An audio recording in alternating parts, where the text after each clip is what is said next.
There is only one hierarchy I accept, the hierarchy of needs. If civilization does not guarantee the foundation, then it is nothing but an elaborate excuse for misery, a fancier cage in which we scrabble for survival while pretending we've transcended the cave.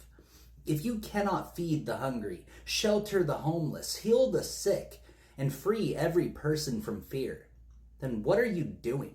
What is the point of this entire enterprise? All our talk of freedom, justice, or progress is an empty boast if it is not anchored in the bedrock of material sufficiency. Maslow mapped out the architecture of human flourishing, and if you want to build anything worthy of being called a society, it begins at the bottom. The only hierarchy I accept is the one where everyone, by the simple fact of being alive, stands on solid ground. Let's name the truth here and now. Liberty, in the Bakunin sense, the liberty of each through the liberty of all, liberty through solidarity, liberty in equality, can never be realized if hunger gnaws at your stomach or eviction hangs over your head. There is no freedom in a society where the basics are still rationed, still auctioned, still dangled like a carrot for obedience. Real liberty is not a coin to be earned, a privilege to be won, or a bargain struck with authority. It is the natural state of a being who stands upright, breathes freely, and does not live in fear. A society that can produce abundance and chooses to withhold it is not a society. It is a managed disaster, a high-tech savagery that disgraces the very name of progress.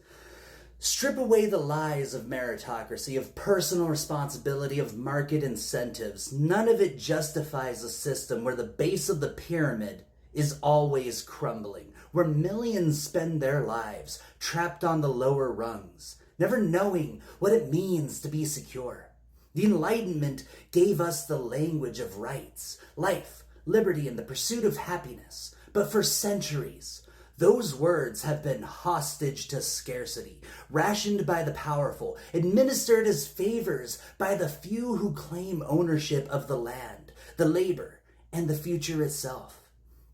I reject every hierarchy but this one.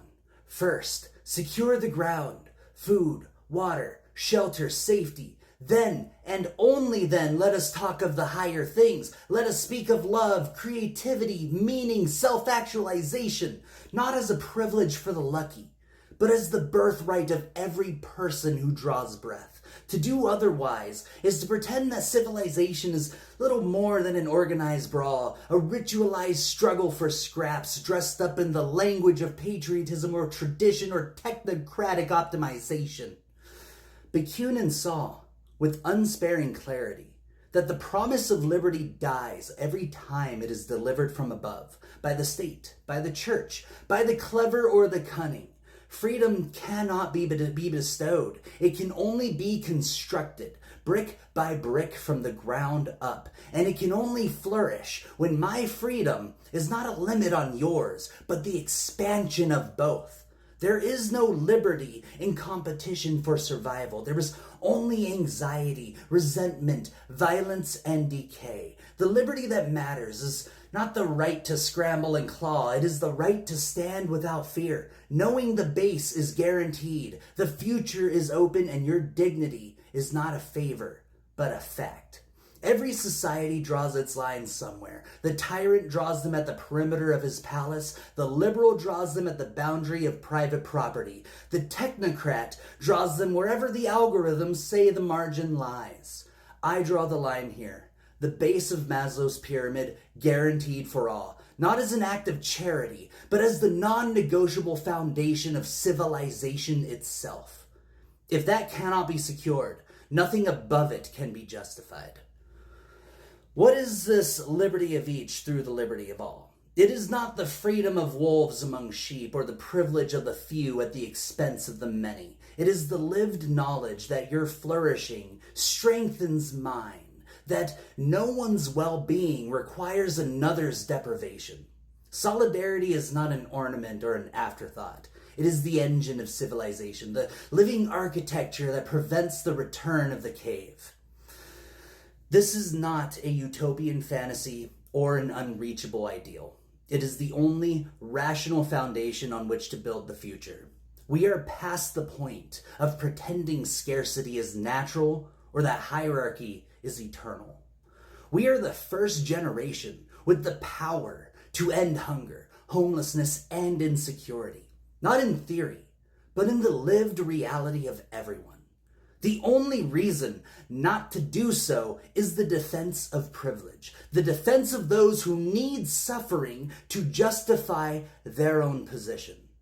And so I repeat that the only hierarchy I accept is the hierarchy of needs, fully provided, universally secured as the birthright of every being. And if we make this the baseline, if we say once and for all that deprivation is abolished as a matter of design, then everything above it becomes possible. Freedom becomes real. Justice becomes structural. The liberty of each through the liberty of all. That is the only revolution worth fighting for, and the only civilization worth inheriting.